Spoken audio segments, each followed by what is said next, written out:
Good morning and welcome to the January work session of the Cobb County School District. I'd like to ask everyone here to please stand for the Pledge of Allegiance. I pledge allegiance to the flag of the United States of America and to the republic for which it stands, one nation, under God, indivisible, with liberty and justice for all. Thank you. I understand that we don't have any public comments today and not enough food for all the other board members.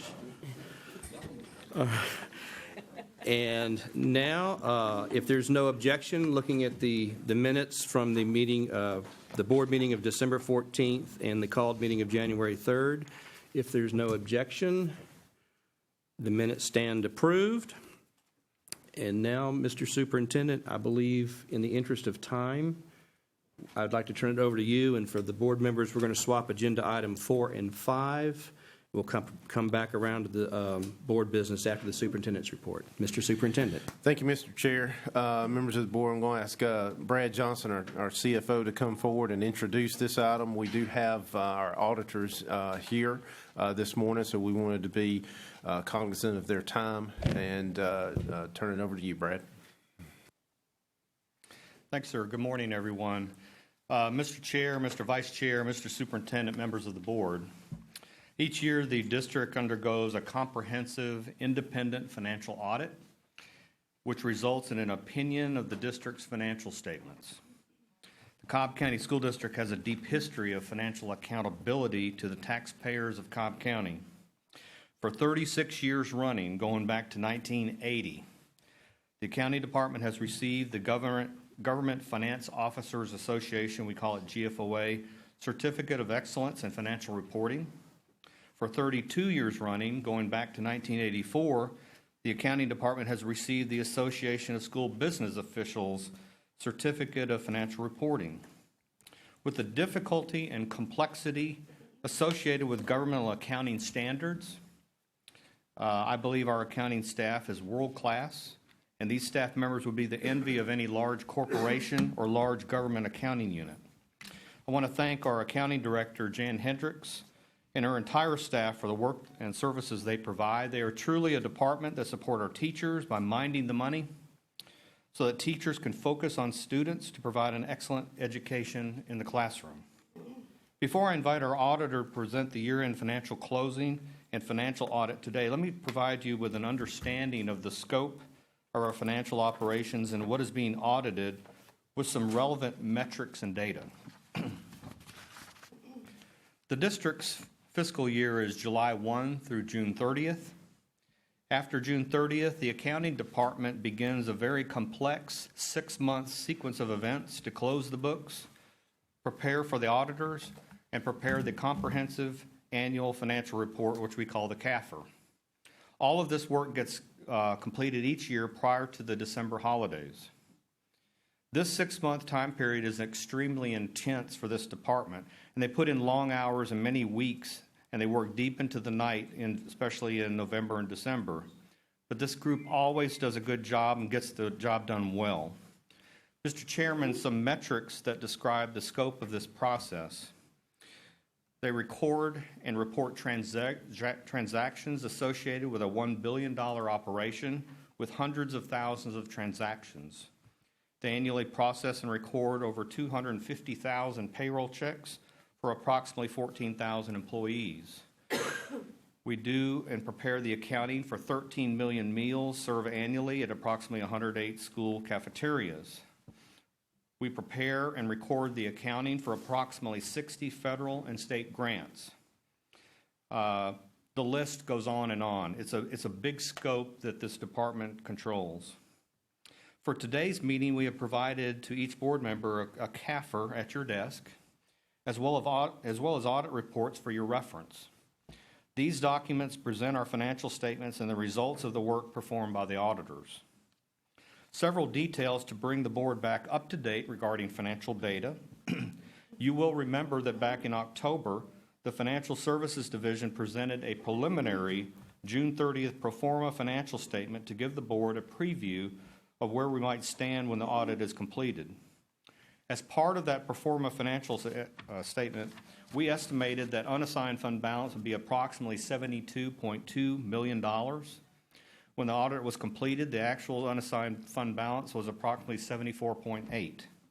So while we are pleased and always relieved that we were very close on our projections, the district has decreased unassigned fund balance from last year's total of $90.5 million.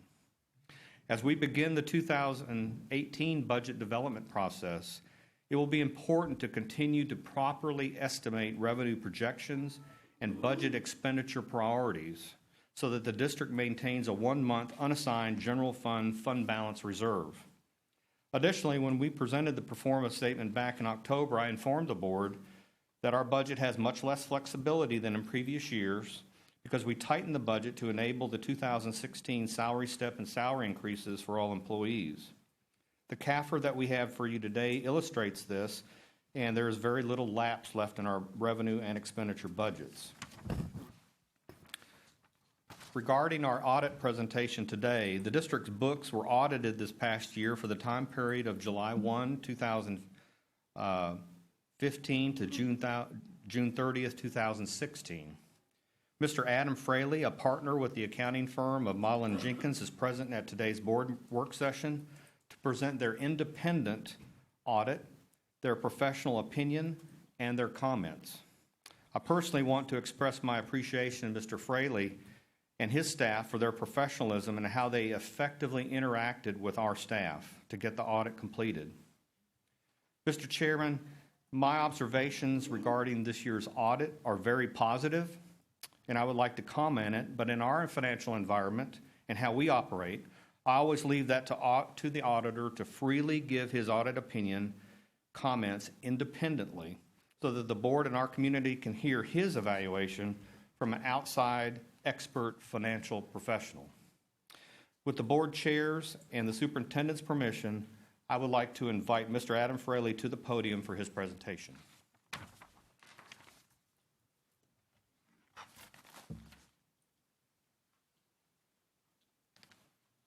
Thank you, Mr. Johnson.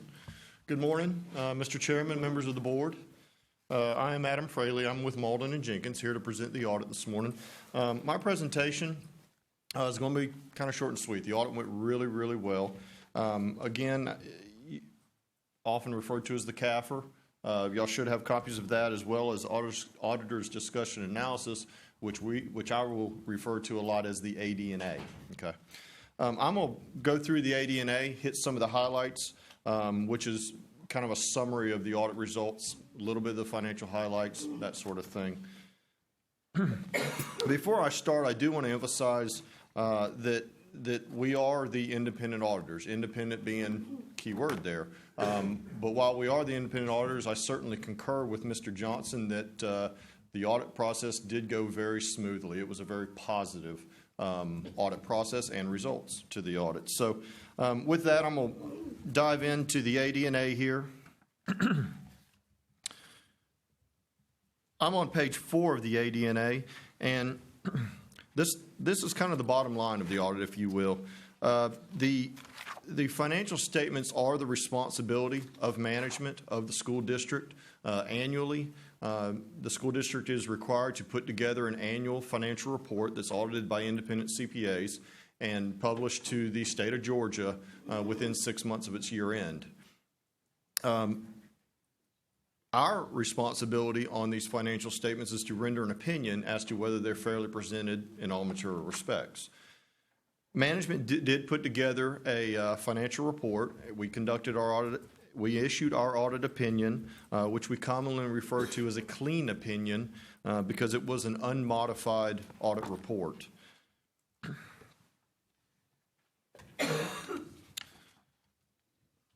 Turning to the next page in my presentation, talks a little bit about what a CAFR is. The school district, again, is required to have an annual financial report, not necessarily required to do a comprehensive annual financial report at the CAFR.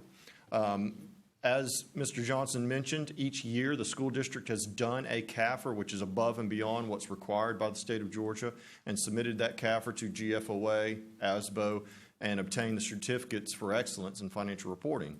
In the 2016 CAFR, you'll see those certificates for the June 30th, 2015 CAFR that met those program requirements, which says that it's meeting requirements even above and beyond the reporting requirements of accounting standards in local governments, and meets their standards. So again, for June 30th, 2016, I know the school district has submitted this report for ASBO and for GFOA to seek those certificates again. The CAFR includes additional sections that a regular financial report does not include. It includes an introductory section, which has a letter of transmittal from management of the school district, has a statistical section, which has financial, non-financial trends going back 10 years. So a wealth of information there for all of the citizens of Cobb County to look at and the board to look at, and real good information there as well. A lot of work goes into presenting not only the financial report, but obviously presenting it in a CAFR requirement way, and including all this additional financial statistical information. So a real pat on the back. The school district is in the minority of any local governments, not just in Georgia, but nationally, that actually does a CAFR and goes above and beyond to meet those requirements. So a lot of hard work. They do a really good job, and I commend them for putting together such a good document. On the next couple pages, a little bit of the financial highlights. I'm going to first talk about the school district as a whole. As you know, the school district from an accounting standpoint is broken down to funds, general fund being its main operating fund. But I'm going to talk about the school district as a whole a little bit and kind of financial results there. For the year ended June 30th, 2016, the school district as a whole ended with assets of about $1.85 billion. That is offset by liabilities of approximately $1 billion. Leaving a resulting net position, or equity, if you will, of the school district of a little over $800 million. It is important to note that a large portion of that equity is in capital assets, net of, it's in capital assets, sorry. The amount that is in capital assets is about $1.37 billion. Also, the equity or the net position, certain amounts are restricted by outside bodies to the tune of about $137 million, leaving a little over $700 million in unrestricted net position. That's the amount that's available for future spending, payroll, et cetera. Turning to the next page, I'm going to talk just briefly on kind of the final results of the general fund. Again, that's the main operating fund of the school district. And the total general fund revenues were about $937 billion. Revenues the prior year were about $885,224. You'll see a graph there where taxes and intergovernmental revenues are the major sources of revenue for the school district. And on the next page, total expenditures were about $962.5 billion, of which about 694 were instruction costs. Expenditures of the prior year were roughly $893 billion, of which $653 billion were instruction costs. So you'll see there, again, I mentioned about revenues and mentioned about expenditures. On the next page, it shows a graph of the breakdown of the revenues broken down between intergovernmental and taxes over the last 5 years. And then at the bottom of the page, it shows the resulting fund balance, which is kind of the equity, if you will, or the reserves for this main operating fund of the general fund. And you'll see there that fund balance for the year June 30, 2016, as projected and as budgeted, went down about $28 million, resulting in an ending fund balance of about $104 million there. You'll see there also in the graph the breakdown of assigned versus unassigned and committed fund balance amounts and how those compare to the total. On the next couple pages, this is information on the footnotes to the financial statements, kind of a Cliff Notes version, and information as you're looking at the CAFR on each one of those footnotes and how they and what they're telling the readers of the financial statements. And then going through the next several pages of the AD&A here, these are our required communications. Some of the highlights in that section is that, it talks about whether we had any disagreements with management, whether we had any difficulties in performing the audit. And as I mentioned earlier, it went very smoothly. We did not have any difficulties or disagreements with management. They were very forthcoming with information in a very timely fashion to make the audit go very smooth. We certainly appreciate that, when working together with management and to achieve this final product. We did have one audit adjustment that was proposed to management and was recorded in, again, both the accounting system for the school district as well as in the CAFR here, again, just to ensure that it is fairly presented. Going into the next page of the AD&A, one of the things that we usually have to report on is any findings. We did not have any findings that our standards would require us to report as a significant deficiency, material weakness, anything like that. We did not have such a thing there, so that's very good news. That, especially in today's world with the auditing standards that were kind of set the bar very low on kind of what has to be reported as a finding.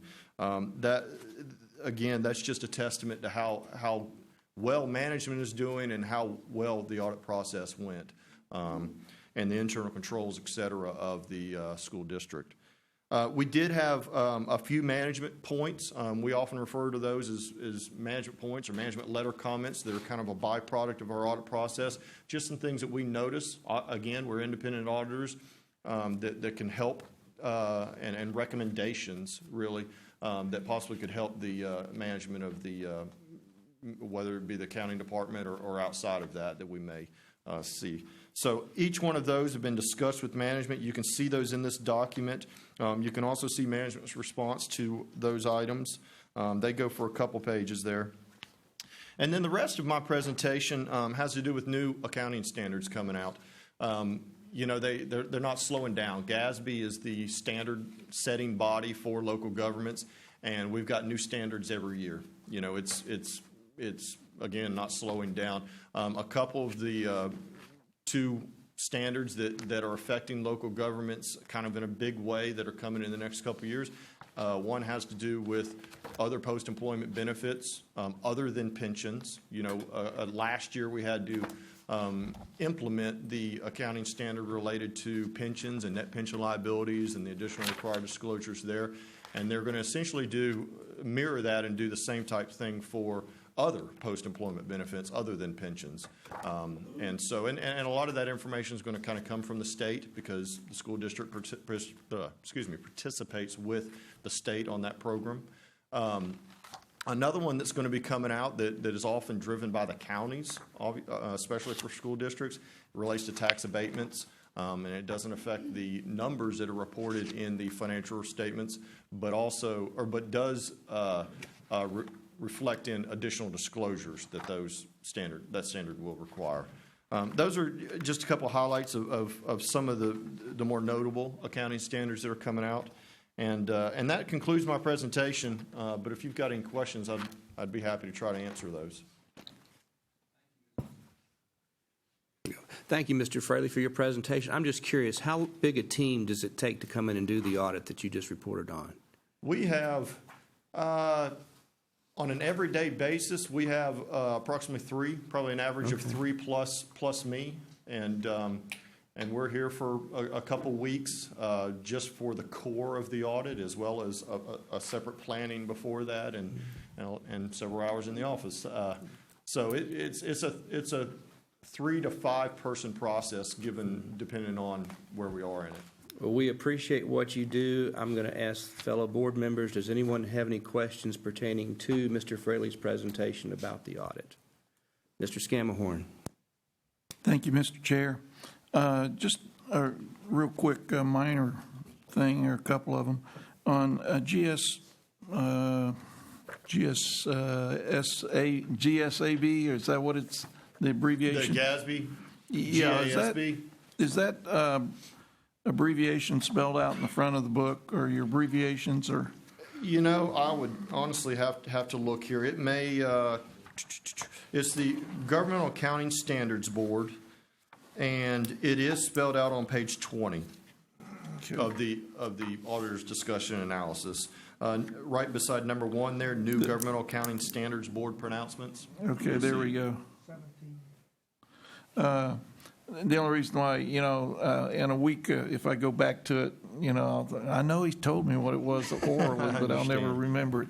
The other thing, back on the chart, and I don't believe I turned right to it, there's a category, very wafer slice of, on the bar chart called non-spendable.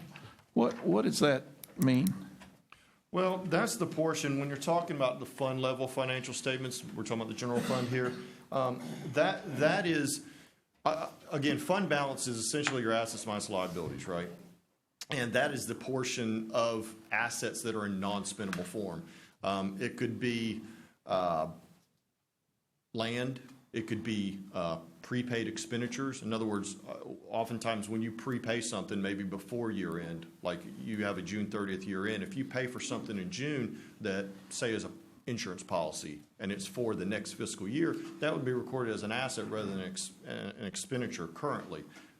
But that is an asset that's not going to translate into cash. It's cash already out the door. And so that would be a non-spendable.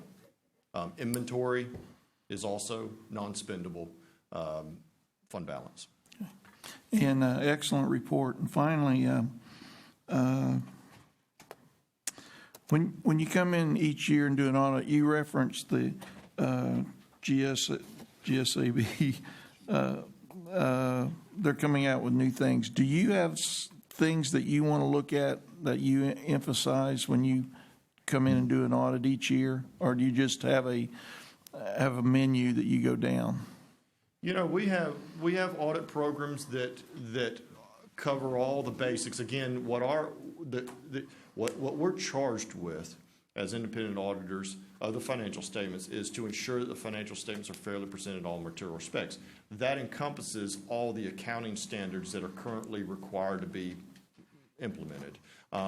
So we do a lot of the same stuff.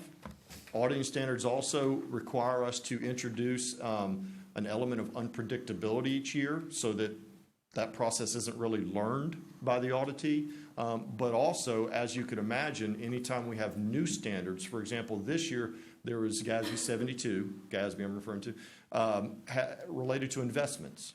And so there's new required disclosures this year related to investments. So our risk, or if you say risk, or our attention may be focused a little more in the investments area this year than we may have a little more time in it this year than we did last year, making sure that new standard is implemented appropriately. Same thing comes out when this new other post-employment benefits, the OPEB, when that, just a little more time in making sure that we report that information correctly. So the new accounting standards or new GASB standards do drive, I guess, a heightened or an additional significance, if you will, at least the year of implementation, for sure. Thank you. Job well done. Thank you, Mr. Chair. Thank you, Mr. Scamahorn. Does anyone else have a question for Mr. Fraley? Okay, Mr. Banks, please. Thank you, Mr. Chairman. I'll refer you to page number 25, statement number 77. I'm sorry, in the AD&A or in the CAFR? In the auditor's report, Okay. page 25, Yes, statement sir. number 77, tax abatement disclosures. Are those itemized in the CAPA? This is a standard that will be required to be implemented in a future year. It's not a standard currently required. So there's nothing in the current year's CAFR related to tax abatements. That is something that will be required of local governments going forward, and will require additional disclosure, yes, related to any tax abatements entered into either by this government or by another government that affects the taxes of this government. Does that make sense? In other words, like the county. When you say going forward, are you talking about the next budget year, or are you talking about sometime down in the future? Yes. GASB 77 will be required to be implemented for Cobb County School District for June 30th, 2017. So the next CAFR, yes, sir. All right. Thank you, Mr. Chairman. Thank you, Mr. Banks. Anyone else? Did I miss somebody? Okay. Scott? Yeah. Thank you, Mr. Fraley. Great report. Good to see you again. First of all, I want to make just a congratulatory comment to the district for the continuing accolades. I mean, this has been multiple years in a row, and it's just a remarkable achievement regarding the reporting and also for the clean opinion. It's also a fantastic achievement. The other thing I want to point to is the transparency. This is the CAFR that each and every board member receives, but if you go to the Cobb County School District website, this is posted annually on the Cobb County School District website, and it's posted for several years back, as far as I know. I think it may be even at least 10 years back.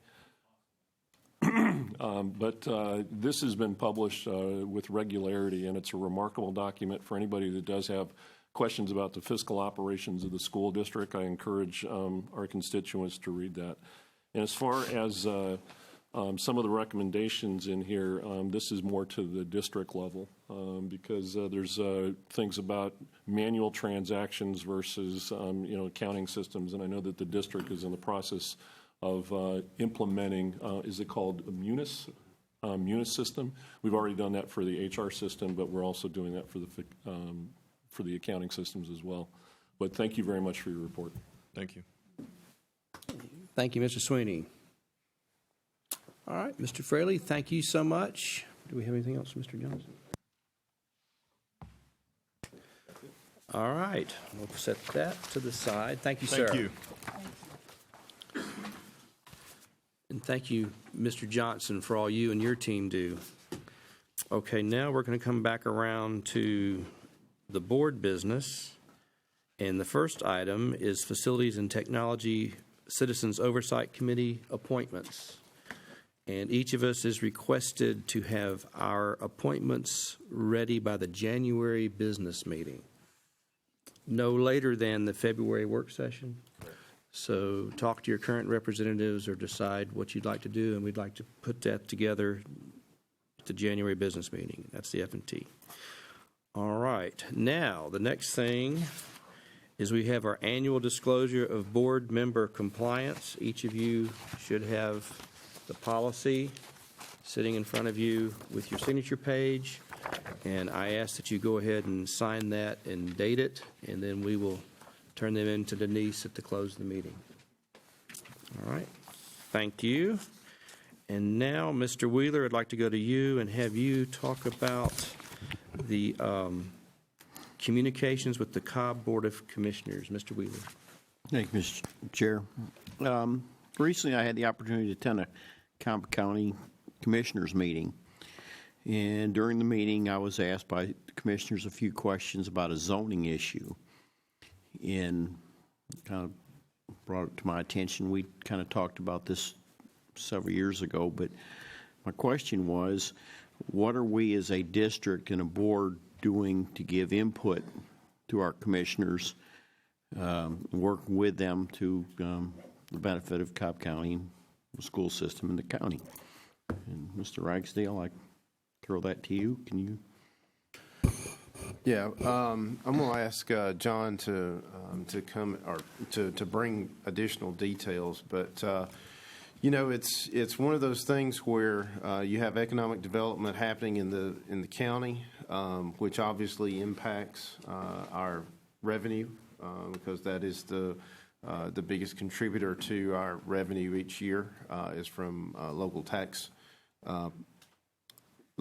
revenue. Obviously, we get the majority from the state now, but anything that potentially has future or current impact on our revenue is very concerning to the district and obviously to the board as well. So we have been working on the form of communication and how that takes place, and obviously we've got a new commission chairman that has just recently been sworn in. So obviously there is, there's the opportunity to tweak things, that sometimes you just take for granted. Communication is certainly one of them. So it's a great opportunity for us to kind of open the hood and make sure that we're hitting on all eight. So I appreciate you bringing this up, Mr. Wheeler, and I'm going to ask John to kind of give a synopsis of that communication as it stands and kind of where we're looking to go into the future. Yes, sir. Good morning, Mr. Superintendent, members of the board.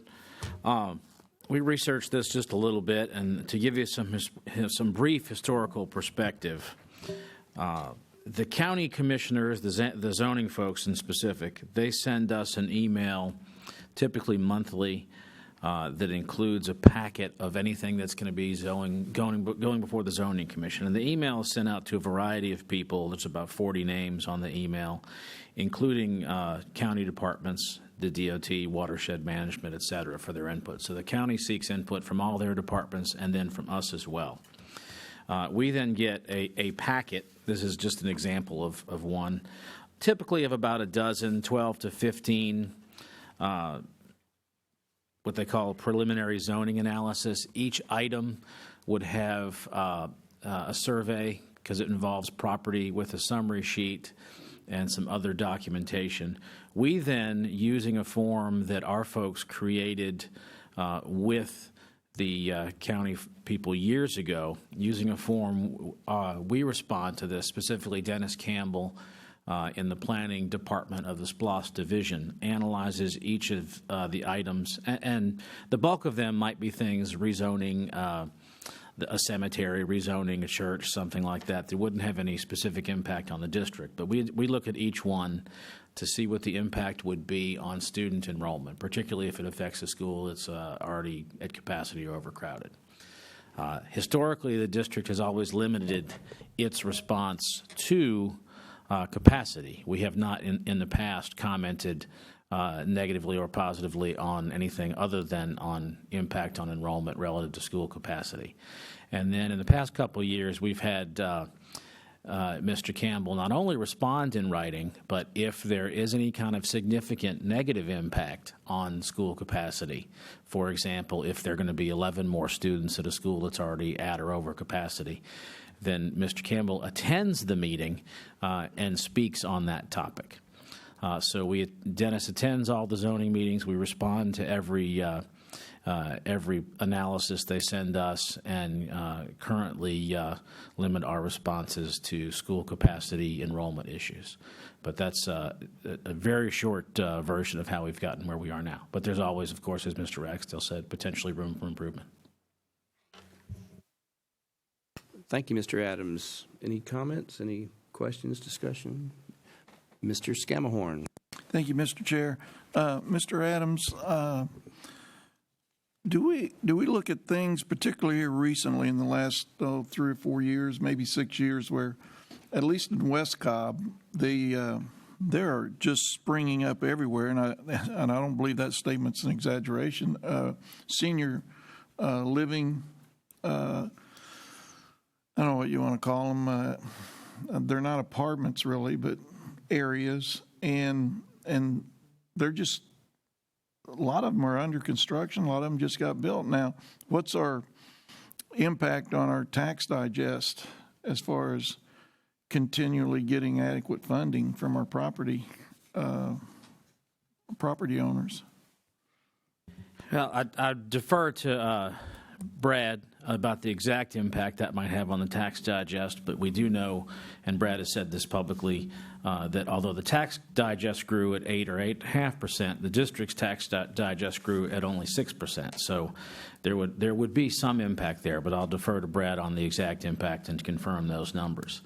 The residential senior living, RSLs for short, and there are different types of those. Those tend not to have any significant impact on student enrollment or capacity because, thank goodness, the 65-year-old folks tend not to have a lot of children. And some of them actually have restrictive covenants that school-age children, that's true. I would say they're adults once they leave our custody. Some of them even have restrictions that prohibit younger folks from living there, even if they might be dependents of the 55 and over. And now that I'm 48, that doesn't seem quite as far away as it used to. But we have not typically, or not ever, commented from our level, from the district employee level, on the impact of an RSL on revenues up to this point. Should we? Should we be commenting on that at some point? At what point does our positive go to neutral and then to negative, as far as revenues? Because, again, I'm not trying to exaggerate, and you live out that way, where, I mean, they're going up everywhere. And I heard a comment from another government official at another meeting where some of these are used sort of to get the camel's nose under the tent so they can have a higher density in the area. That's not happening everywhere, but it can happen. So at what point do we start commenting or becoming concerned? I think ultimately that's a board decision. We'll implement whatever you would like us to do. Cobb is a great place to live and work. And people realize that. Not only is it a great place to work for the school district, but I live in West Cobb out with you. It's a great place to live. We have a very generous homestead exemption, if not the most generous, and a very generous senior citizen exemption. And those are great things. But they do have implications for long-term budgeting for revenues. Thank you, Mr. Adams, and thank you, Mr. Chair. Thank you, Mr. Scamahorn. Mr. Banks had his hand up, and then I'm going to go to Ms. Thayer. Thank you, Mr. Chairman. My question is, would it be prudent for the board to recommend that a financial impact statement be included in the correspondence between the county and the school district? Is that reasonable? We certainly could do that. I think if the board decides for us, you obviously set policy. If that is the policy you want to set going forward, and I certainly would understand that rationale, then we can implement that and make that happen. We will do whatever you want us to do. Yeah, it's like you say, most of the time there is no financial impact, but there could be occasionally a financial impact that affects the school system, just like we did with the tax abatement situation we had a couple of years ago. So I would request the superintendent to give that some thought, and that we update our policy as far as whatever covers this transaction between the county and the school district. Thank you, Mr. Chairman. Okay. You want to say something? Yeah. All right, I'm going to. So, since I just got drug into this, Mr. Banks, thank you for that. Let me go ahead and say that, and we've spoken publicly about this. Is it an impact to the district for the exemptions that Cobb County has? And now I live in West Cobb as well, so I can speak more personally to this.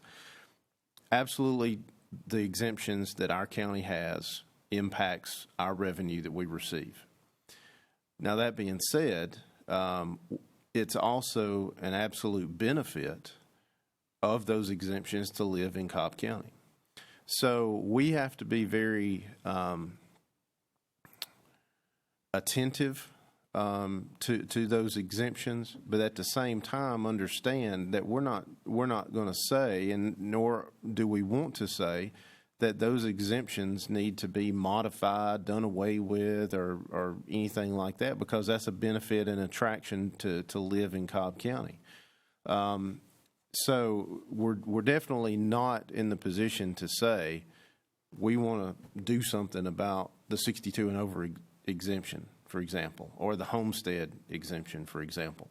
But I think it's very important for all of the citizens of Cobb to understand what that impact is from an educational perspective. Educational meaning everybody understands, okay, the benefits of living in Cobb, but there's also, a cost to those benefits. So when we come up with something like SPLOST, for example, SPLOST allows us to fund our capital projects and needs of the district such that we can still have great facilities, great equipment in those facilities.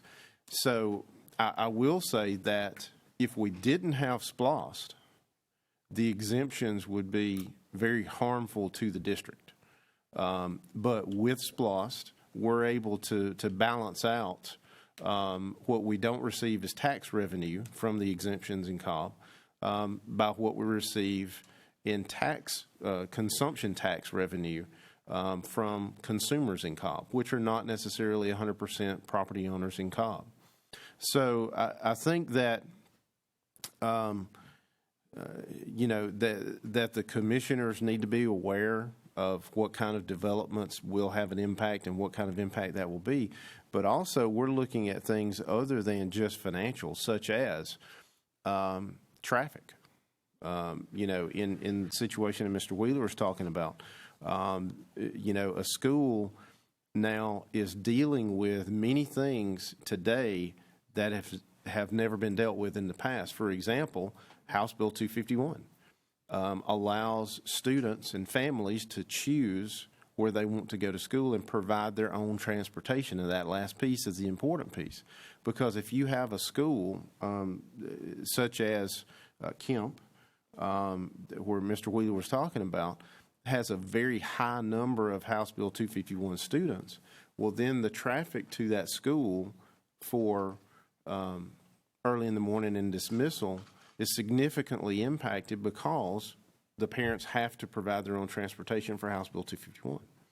So I think that we do have the opportunity and the responsibility to make sure that the commissioners are aware of all factors that can affect a school and a school district. The attendance zone, for example, at Kent would have been drastically impacted had that development gone through. Now, that's not to say that if the development had been not an RSL, that it wouldn't have had the same impact, because it very much would have. So I think we need to take into consideration additional external factors that can have an impact, and it's going to be school specific. For example, with House Bill 251, every school does not have a large number of 251 students coming into the school. So that wouldn't always be a determining factor or an affecting factor for those schools near or in an attendance zone that's going to have some kind of development going on. I think the key is, though, and the reason that I like this discussion is that it gives us the opportunity to tweak and improve and enhance our communications with the Board of Commissioners. Because, just as our vision is, mission, rather. I still flip those a lot. But anyway, talking about a team, Cobb County is still one county. Whether it's the Board of Education or whether it's the Board of Commissioners, we have to keep each other in mind with everything that we do. For example, SPLOST. We have to keep the county in mind because obviously that impacts sales tax. Fortunately, Cobb is one of the lowest sales tax in the metro Atlanta area, even with SPLOST. So that's a huge benefit for the district to be able to say, okay, we're being able to compromise basically the exemptions of our county with SPLOST, but also brag about having the lowest sales tax in the metro area. So I think the communication is what we're targeting, just that we want to provide as much communication as the Board of Commissioners desires to get. We obviously don't want to inundate them with information overload, but we want to give them pertinent and accurate information on exactly what a development is going to do. Just like in the audit report, we're talking about tax abatements. That's obviously an issue as well. So that we have to be cognizant of. And thankfully, in the past, what has been brought to us has been containing a make whole section, so that we're not losing money, because those kind of things, to your point, Mr. Banks, about a financial impact, we have to be very cognizant of our revenue that comes into the district. So that when we encountered those budget crises, 6 years ago when they first started, it is different for Cobb because our revenue is different than any other district around us. So we do have to be very attentive to that, but it's also a chance for us to make sure that we educate our citizens in Cobb County on exactly what the benefits are, but also what goes along with those benefits that allow the school district to remain a top competitor and produce students that can be productive members of our society and community. I hope that helps. Ms. Thayer. Mr. Ragsdale covered the points I wanted to make. Thank you. Thank you very much. Mr. Scamahorn, seconds. Thank you, Mr. Chair, and thank you, Mr. Ragsdale. Very well put. And if I could just piggyback a little bit on it, I've not heard anything about any negative comments about what's being built or not. Myself as a board member, I'm just looking at issues and circumstances, as to what we have to react to and try to proactively respond to. So that's very important. And as one that might be in the area of 62 and over, I am sensitive to that. So I want to make sure there's no misunderstanding that that's not the issue. The issue is communicating with the other team players within Cobb County. So anyway, and then finally, Mr. Adams, is it possible that board members could get a copy of that multi-page thing and then the other form that you were talking about? Because yes, sir. I'd like to know what's on it. Thank you. Thank you, Mr. Chair. Thank you, Mr. Scamahorn. Anyone else? All right. So as I understand it from this discussion, we're reworking the form. And as I understand it, the reason we started out is because basically, like an attorney would ask, if you ask a direct question with a yes or no, or how big is your enrollment, for all these years we have been responding to the question that was asked us.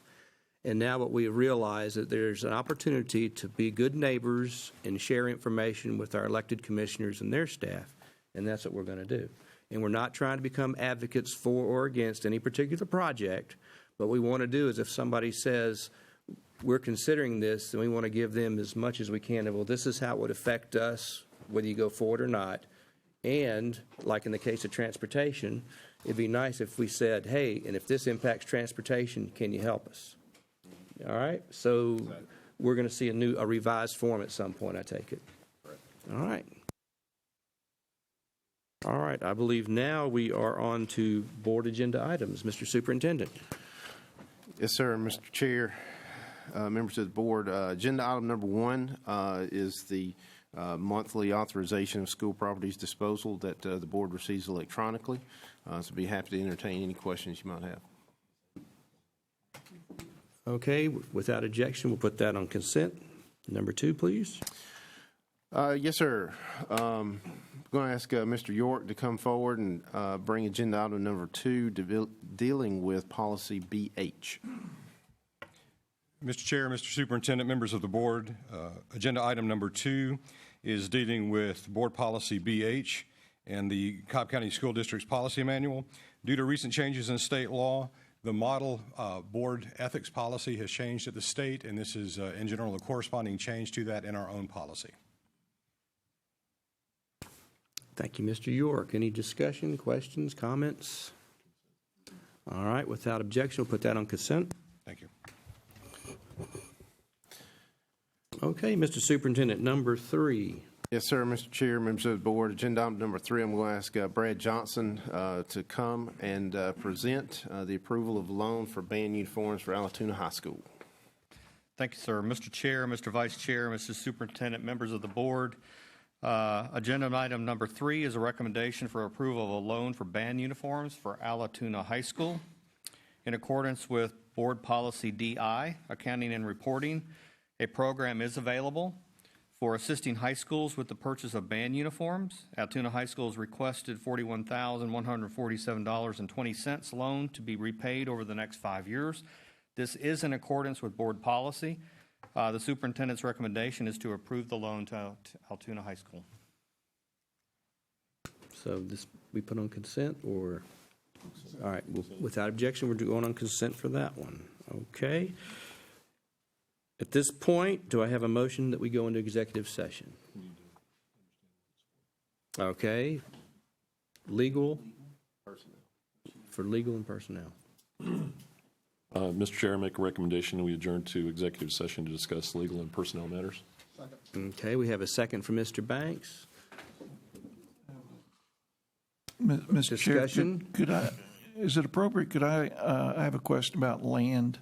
Could we add land to that also? Thank you. All right, anybody object? All right, so we have a motion and a second to go in executive session. All in favor, raise your hand. It's unanimous. And we will be out for how long, do you think? 1 hour. We'll be out for 1 hour, so that would bring us back about 10:30. Yep. And Mr. Chair, if everyone has their signed forms, we can collect those for Ms. LaRosa.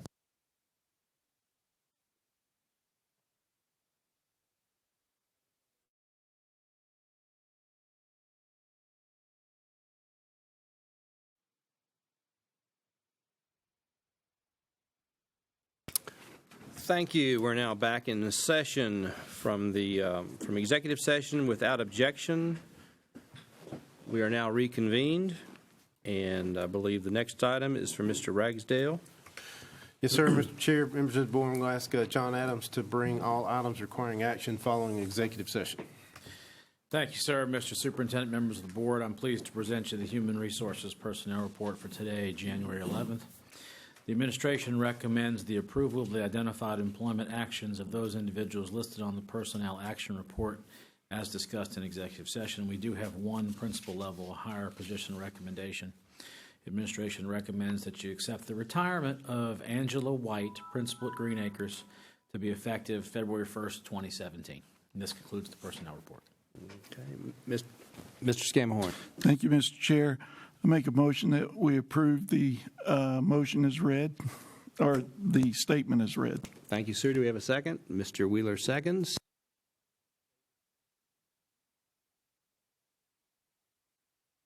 Six. Okay. Do we have a motion to approve the agenda? Mr. Sweeney, Mr. Scamahorn seconds. All right. All those in favor, raise your hand. All right. That's six. And now, let's see, we turn the page. And it's time for board remarks. And I'll start to my left with Mr. Wheeler, please, sir. Mr. Wheeler's good. Mr. Morgan. Mr. Morgan's good. Mr. Scamahorn. Thank you, Mr. Chair. I was trying to bring something up on my computer, but too quick, but I'll do it as is. Couple of things, and Mr. Sweeney and I received a congratulatory from Walton and North Cobb about people that were Rotary Youth Exchange Program, right? And anyway, I wanted to congratulate both schools on participating in that. One will be going to Finland and one to Sweden and the third one to Mr. Sweeney. Can you help me, or is there? Yeah, that's what I was going to do. But anyway, congratulations to those. Also, welcome back again. And also want to commend the staff and the superintendent for a job well done to get us through the ice age of 2017. Job well done and a good call, because it was probably Monday evening before I could really get out of my subdivision with safety. We could get out, in all honesty, but it was not that safe. So job well done on a call for yesterday. And then finally, I'd like to bring up again a very serious but sad issue. Orlando, they lost an officer, female officer, again with family, young kids in the line of duty. She was shot trying to apprehend a felon that was suspected of killing his ex-girlfriend and had a long history, criminal history, and our prayers would be appreciated, I'm sure. We also had a officer wounded by a shotgun blast, and fortunately it was not serious. I want to say Troup County, but I'm not real sure where that. And then thank the goodness, if not the Lord, I believe our Marietta officer has recovered fully from his wounds and will be back out on duty. And then last but not least, in that regard, in watching, and yes, I need life, in watching the Senator Sessions confirmation hearing and listening to some of the senators yesterday, they have started talking about the crime spree or the war on cops at the national level. And I believe it was Senator Sessions said that it's got to stop. But I think most all of us with sound mind and hearts concur with that. So if you see men and women in blue, to include our fire department, stop and shake their hand, say thank you, treat them to lunch. Thank you, Mr. Chair. Thank you, Mr. Scammahorn. Ms. Thayer, remarks. Thank you. I just want to welcome everyone back. I know it'll be time to settle in, and then we will get out and celebrate Martin Luther King's birthday. So anyway, welcome back. Thank you. Mr. Banks. Thank you, Mr. Chairman. I'll try to be brief. The last few days, I put out two different grapevines. One had to do with board recognitions for the year 2016. And in putting that together, it was amazing how many people were recognized, how many organizations, how many groups were recognized for their achievements and contributions to the Cobb County School District. It's always great to recognize people who excel and do an outstanding job. And that's not to take away from the individual schools and teachers and the staff who do actually get awards that we just never hear about. But it's just too many to count. But we have I keep saying, and people are probably going to get tired of this, but we have the best of the best. We have the best principals, we have the best staff, we have the best support, we have the best central office employees. Cobb County has a great school system, and we should be proud of it, and we should promote it as much as we can. Also, the second grapevine I sent out was basically the main issue or main items that we voted on as far as expenditures during the year 2016. And there's quite a few. Our SPLOST money is at work. We have Brumby Elementary School being rebuilt. We have East Cobb Middle School being rebuilt, which will be, I believe, opening January of 2018. We have Mountain View being rebuilt, which will be opening in July of 2017, which is this next school year. And so there's a lot of activity, and people look at how we're spending and what we're doing with our SPLOST money, which is our taxpayers' money. I think the way and what we're spending our money on is great for and a good, I want to say, sign of how well this district manages its SPLOST money and what we get for our SPLOST money. And we all know there's always more needs than there is money. But right now we're doing a fabulous job. Also, I don't want to leave out Walton High School. People need to see what Walton High School looks like. It's unusual, but it's big. That will be, I believe, opening in July 2017, this coming school year. So that is getting close to completion, and there's more to come for that school. This is just the first stage, I believe. Is that right? So we've got more stages coming. So there's opportunities, and we'll be adding more projects, I think, during this year as far as what we have in the notebook for Splash 4. So there'll be more projects started this year. So next year will be the end of the Splash 4 revenue stream, but it'll probably go on into 2021. It'll be a while before it actually, all the construction and all the line items are completed. So we're doing a great job. We're supporting our taxpayers, and we're giving them, I think, above average return on their investments. Thank you, Mr. Chairman. Thank you, Mr. Banks. Mr. Vice Chair, Mr. Sweeney. Thank you, Mr. Chair. First of all, I'd like to echo the comments I shared earlier relative to the financial department, the hard work that your team does, and the clean opinion that was received by your department.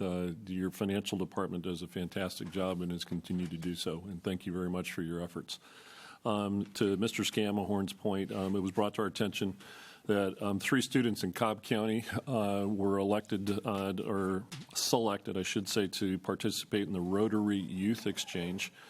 And it's quite a distinction. And then the selection committee for this carefully considers academics, community service, and leadership. This is the first time that Georgia has been able to participate in the Rotary Youth Exchange.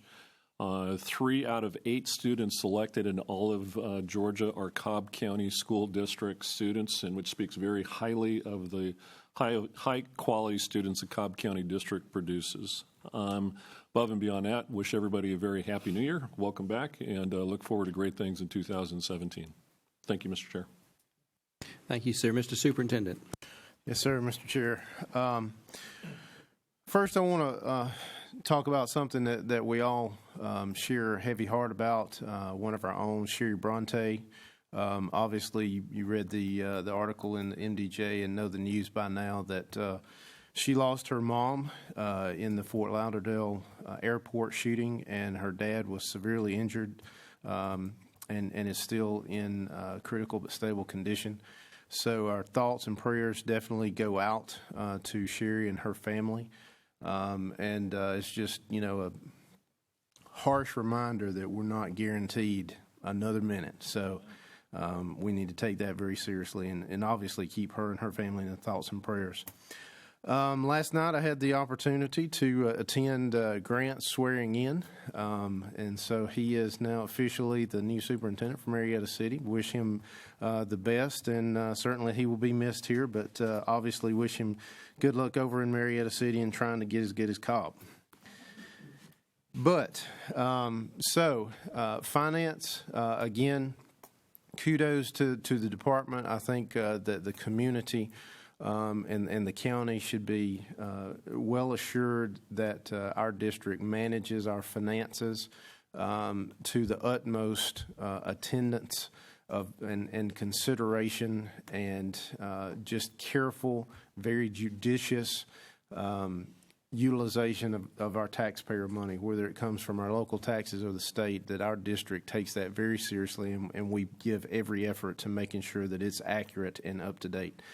I also want to say that we've got a tremendous award in that we have received notification that 218 schools in the state receive either the Greatest Gains or High Performing School Awards from the Governor's Office of Student Achievement. And out of that 218, 25 are Cobb County School District schools. So that's roughly right at 11.5% of that number come from Cobb County. So everybody needs to be very proud of that fact, that we do have a tremendous school district, and could not be more proud of the work that the teachers and the principals are doing in those 25 schools to get that accolade to their school. But all of our teachers and principals are just going above and beyond. And like Mr. Banks says, we have the best of the best, and I totally agree with that. Want to welcome everybody back. Wish everyone a happy new year. We look forward to what's coming in 2017. And as seems to be our standard operating procedure now, we get to deal with inclement weather right after the first of the year. And just a quick note, you know, a lot of people understand this, and we've made an extra effort this time to communicate on social media about what the status is on our webpage and making sure that we get that communication up front and out as quickly as we can, make the decision as quickly as we can so that we allow parents to plan. But everybody needs to understand that at the bottom line is safety. And when we have hundreds of high school students driving to school every day, that becomes what we have to take into consideration. Teenage drivers on the roads, and as well as all of our buses being able to safely carry over 75,000 students to and from our schools. So we're always going to err on the side of safety, and we want to be able to say if we make a mistake in the call, it's a mistake that's going to keep kids at home and safe, and not a mistake that's going to put them out on the roads. And you know, we've heard stories about other districts that did open, not saying they made a bad decision, but buses were having problems with icy conditions and such. And we also have to remember that our teachers live in other areas of the state, not necessarily just in Cobb. So just wanted to make sure everybody's aware of that. I know that they are, but kudos go out to all of our team that we're talking. Now we try to talk the night before, so we're not talking at 4 o'clock in the morning to try to get a decision made for that day. We want to get ahead of the curve, so I appreciate all of our public safety, transportation department, maintenance department, who have been out working, helping us to make the call, but also going back to our previous conversation today about communication within the county, because we are one county. I had a call from David Hankerson, making sure that we knew to be able to call him and get the DOT out to spots that we needed if we still had issues. And that goes a long way as well with Cobb EMA, Emergency Management, and also E911 and Cobb PD working in the Sheriff's Department, working to collaborate and communicate with everyone so we can make the best decision that we can, but make it early and accurate as we can. So thanks to all the hard work that our teachers are going to be doing over the next few months to get us closed out for second semester, and I hope everyone has a great new year. Thanks. Thank you, Mr. Superintendent. Well, I'm going to echo what everybody else has said so far. Wish everyone a happy new year. And I would like to ask, two things. The superintendent mentioned social media, and especially when we have a week like we've had this week, but also year-round. With the folks who are on Facebook and other social media sites, it's very easy to link to all the communications coming out of Cobb County, and you'd be surprised at somebody that may not have students in the school system, but they're on Facebook, and when they see, well, if the school system's not going to be in session, well, then I need to make a point. But it also is a way to spread all the good news. As much as we appreciate Mr. Banks's grapevine, the board members don't even get all the good news. I mean, it's happening every day in our schools and flowing through the communications. So if you can link to your local school or link to our website and get your feed on your Facebook page and help us share the good news. Now, the other thing, it's January. And personal disclosure, there's a first-year teacher living in my home. And I want to encourage everyone to wash your hands. I was talking to one of my middle high principals yesterday. There is stuff going through the school. It's stomach stuff. It is nasal stuff. But wash your hands, wash your hands, wash your hands. And I appreciate perfect attendance awards. But do you know what you call a person with a perfect attendance award if they've been sick and come to school? A carrier. And with that, I will adjourn this meeting if there's no objection, and I thank you.